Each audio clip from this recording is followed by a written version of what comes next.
and you never can anticipate what his next move is going to be. Dan Scavino, who handles his social media, keeps sending hints out to us. We get messages in circuitous ways. Trump's temperament is one of action. It's not, and it is no different than John F. Kennedy's. In terms of telling us things, optics, you better believe that he's very much a straight shooter in terms of actions that he's going to take or what he thinks needs to be done. Trump came out at this point announcing his candidacy because he knew and he wanted to test who was going to be against him. They said, oh, he suffered this incredible defeat. What we were working on was taking over school boards. We wanted to get Nancy Pelosi out. We wanted local councils. Yes, he had 23 out of 235 that didn't win their seats. Let me tell you what Trump has been doing, because it could be earlier than 2024 and not because the election will be overturned. Trump has been endorsing candidates in each of the different states. We're kind of fed up with the rhinos, which are Republicans in name only. And the other thing is that what people don't understand is that the U.S. is a republic. And in that, you have to think of it like we're 50 different countries. And so he wants to really support state legislatures and secretaries of state so that a lot of the problems that happened in 2020 can get cleared up. The prediction is we're going to take the House and the Senate. They're talking about Trump being the Speaker of the Senate, and then he will be able to impeach Biden and Harris, and he will be able to take over because he'll be third in line. People want to recruit him to be the speaker. I'm not saying that that is Trump's plan, but the conservative people have been talking about that because the Speaker of the House does not have to be an elected official. They've made a huge, huge mistake with this one because even though we thought what was going to happen was they were going to go after him for treason or sedition, but they did criminally charge him, but they didn't go to that extreme. As a result, he has due process, so he can subpoena people. You could go to Wikipedia and find Operation Mockingbird, that the CIA has been in there forever. Then Obama repealed the 1948 Smith-Mundt Act, which then permitted propaganda to be in broadcasting. It no longer said that it had to be credible. And so when he came out and said fake news, he warned us at the end of his speech that it is going to be very hard. The establishment, the media, the globalists are all going to come after. They're going to try to intimidate, but he needed to smoke them out. I really want people to understand that they need to go to other sources because the media will not tell you about his successes. They will not tell you about anything that he does positively. Biden is the legitimate president, but he's the legitimate president of what is now the bankrupt U.S. corporation. And that was a treaty in 1871. Well, on September 12th, 2018, Trump created an executive order. Within that, he outlined in future elections any kind of foreign or domestic interference, specifically for the 2020 election. So we say, how did he know some of these things were going to happen? Think about Edward Snowden and all the information he had. Think about the fact that our military, our Department of Defense Space Force, if you think that they don't have the actual real results from the election, then you're fooling yourself. You know, I sit on a task force at the Department of Defense, and the thing is, they've got the goods. They've got the goods, and Trump knew that if he presented any of the goods early on, we'd have a civil war. That he really felt that the people needed to see how bad it could get. He didn't try to subvert anything. What he's really done is he's set up the deep state to come out, and that's why we're seeing all these things. They won't tell you about the devolution, that the continuity of government plan that he put in. The reason that his Mar-a-Lago was seized upon was that they really wanted to get the PEDS, the Presidential Emergency Act document, which is only what Trump knows and the military, that he had to put in place. Because before he left, he declared 2 national emergencies. And you know what? Biden hasn't reversed that. Biden has signed on to 3 of his executive orders to continue them going.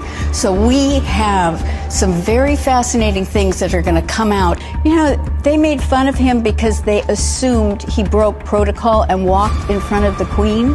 No, if you go back and look at it, you will see he looked at her. She gave a wave with her hand. He proceeded. She took a couple of steps, he stopped, and he waited for her to join. That was an optic to tell us that he then was going to bankrupt the U.S. corporation, because it was the Vatican, the Crown, and the U.S. that was part since 1871. He told the Queen, I'm ending this. We're dissolving this corporation. We're going to go back to being a republic, and we'll all be separate. The Pope wasn't happy. You should find the picture of him visiting the Pope. It took 650 planes to remove our gold from the Vatican Bank. WMD, or wireless monitoring device. The wireless monitoring device is a sophisticated network connection monitoring system, designed specifically with election security in mind. We have been told that our election computers are never connected to the internet. The WMD will put that to the test, by detecting and reporting, in real time, Wi-Fi connections in county and state election offices. A group of generals came to me, and it was explained to me they were ready to conduct a coup d'etat.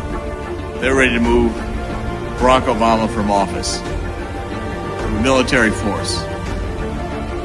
And then a few weeks later, I got another call and said that they were reconsidering. You know why they were reconsidering? Because they talked to Donald Trump, and Trump agreed that he would run. And they agreed that if he would run, they would conduct their coup d'etat as a legitimate process, rooting out the traitors within government. And that pact between the military and Donald Trump has held. You guys know what this represents? Tell us, sir. Maybe it's the calm before the storm. What's the storm? Could be the calm before the storm. What storm? We have the world's great military people in this room, I will tell you that. What storm, Mr. President? You'll find out.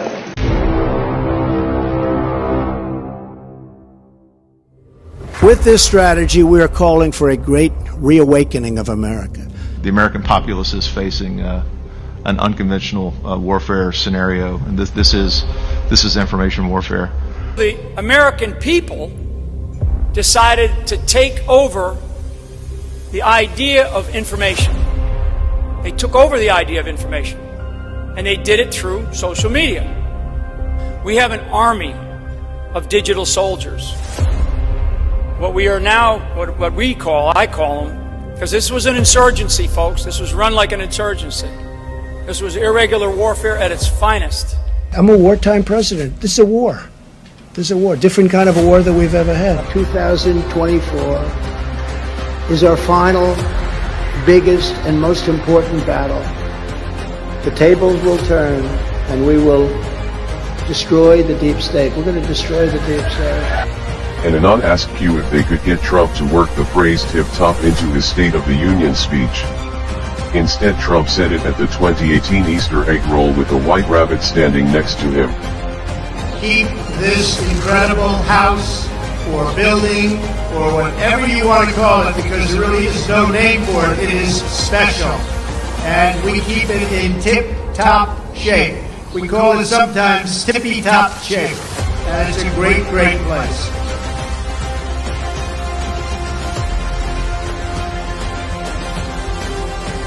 President Trump was flying in Air Force One with the call sign Q0.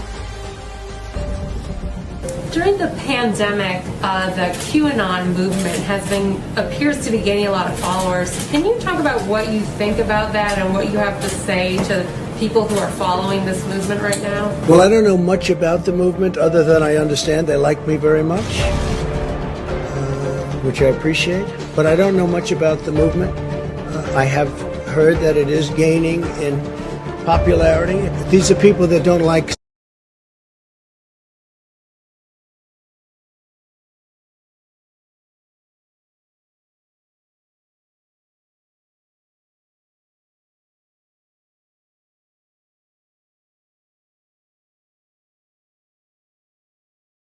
seeing what's going on in places like Portland and places like Chicago and New York and other cities and states. And I've heard these are people that love our country and they just don't like seeing it. So I don't know really anything about it other than they do supposedly like me. At the crux of the theory is this belief that you are secretly saving the world from this satanic cult of pedophiles and cannibals. Does that sound like something you are behind? Well, I haven't heard that, but is that supposed to be a bad thing or a good thing? I mean, you know, if I can help save the world from problems, I'm willing to do it. I'm willing to put myself out there, and we are actually. We're saving the world from a radical left philosophy that will destroy this country, and when this country is gone, the rest of the world would follow. The rest of the world would follow. That's the importance of this country. QAnon. It is this theory that Democrats are a satanic pedophile ring and that you are the savior of that. Now, can you just once and for all state that that is completely not true and that disavow QAnon in its entirety? I know nothing about QAnon. I just told you. I know very little. You told me, but what you tell me doesn't necessarily make it fact. I hate to say that. I know nothing about it. I do know they are very much against pedophilia. They fight it very hard, but I know nothing about it. They believe it is a satanic cult run by the deep state. QAnon is nuts, and real leaders call conspiracy theories conspiracy theories. Why not just say it's crazy and not true? He may be right. I just don't know about QAnon. You do know. I don't know. No, I don't know. I don't know. Let me ask you another thing. Let's waste a whole show. You start off with white supremacy. I denounce it. You start off with something else. Let's go. Keep asking me these questions. I do have one more in this vein. Let me just tell you, what I do hear about it is they are very strongly against pedophilia. And I agree with that. I mean, I do agree with that, and I agree with it. But there's not a satanic pedophile cult being run by. I know nothing about that. You don't know that? Okay. No, I don't know that. You just this week. Neither do you know that.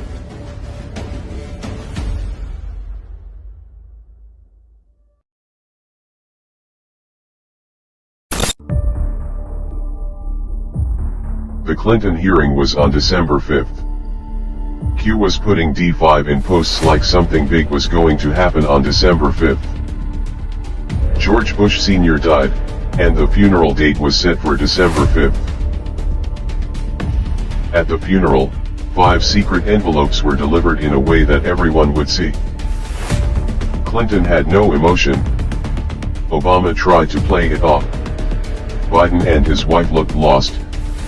Pence moved past it real quick, and the Bush family was obviously upset. Before D5, Q also posted "Follow the wives." All the envelopes were given to the wives. After D5, an anon asked Q what was in the envelopes. Q replied, "Our promise to counter." What are the odds that all of this would happen the way it did? And that all of it would line up with December 5th? How many coincidences before it's mathematically impossible?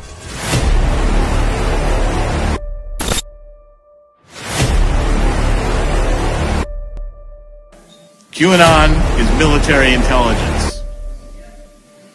And close to Trump. We are at war!